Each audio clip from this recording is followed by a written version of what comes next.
The beginning of a new school year has something that the rest of the year doesn't offer. It comes with a built-in structure. The calendar changes, routines shift, and for many of us, this feels like a fresh start.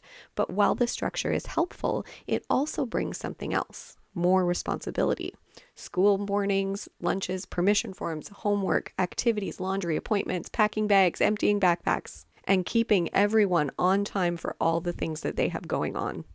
It's a lot. And what the back to school season tends to expose are all the places where we don't yet have systems that are supporting us.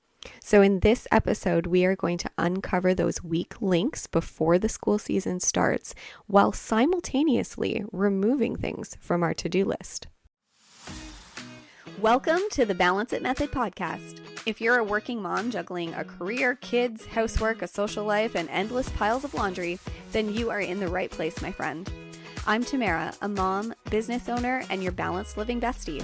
Each week, we will discuss simple, practical ways to better manage your time and energy so you can get things checked off that to-do list without burning yourself out in the process. If you're ready to take off that busy badge of honor and finally take control over life's chaos, then let's take this journey together as we learn how to balance it.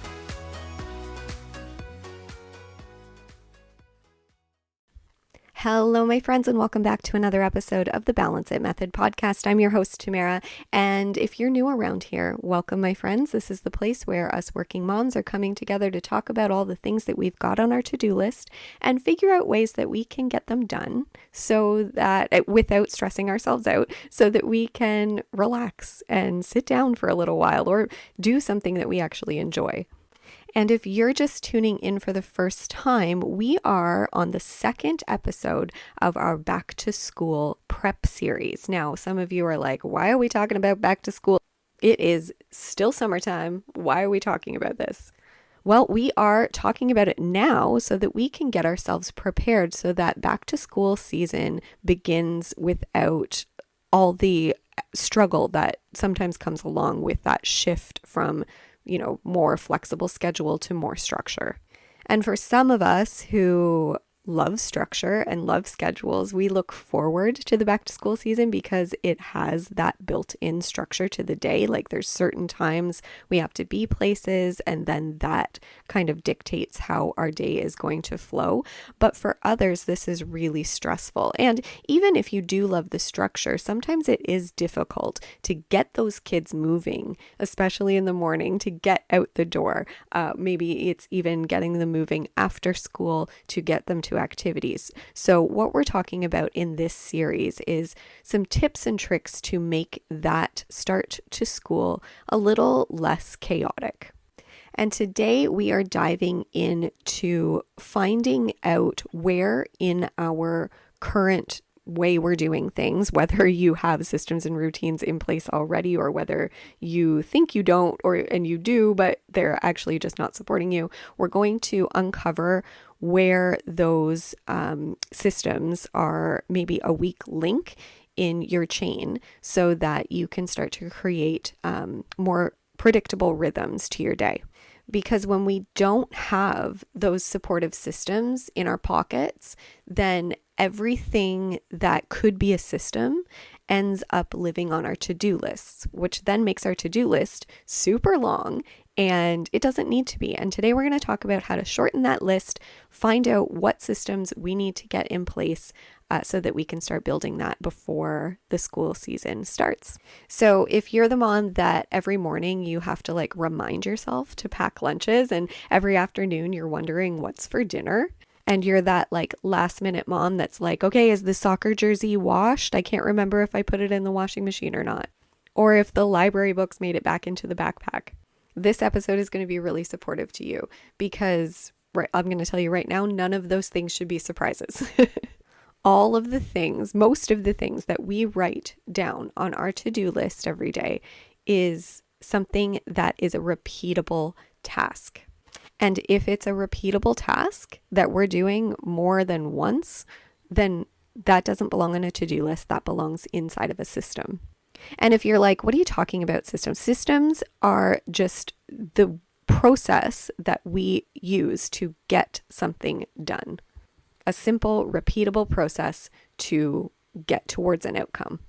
And so one of the biggest mind shift things that happen to people as they go through this process is that they realize that not everything belongs on a to-do list. Your to-do list should just be reserved for the things that are unique in your schedule, things that happen once, projects that you're working on, appointments that you have coming up that are like one-off appointments or special events. But so many of the things on our lists aren't actually unique at all. How many times do you write go grocery shopping on your to-do list? How many times do you write clean the house? Those things are not surprises. Those things are not unique. Those things happen every day, every week. It's the same tasks over and over and over again. And every time you write them on a to-do list and you don't have a system for them, you're asking your brain to make the same decisions over and over and over again. And your brain does not need any more decisions to make. So here's the exercise I'm going to walk you through this week on how to determine where you're needing some supportive systems. Now, I want you to think of a typical week, and this doesn't need to necessarily be a typical week during the back to school season or during the school season of any time. It could be a typical week right now. So I want you to think of that typical week, and I want you to start writing down every task that you do more than once. So maybe it is making dinner. You have to do that daily, probably. Maybe you have to make breakfast, lunch, and dinner because the kids are home all day. So you have to do multiple meals.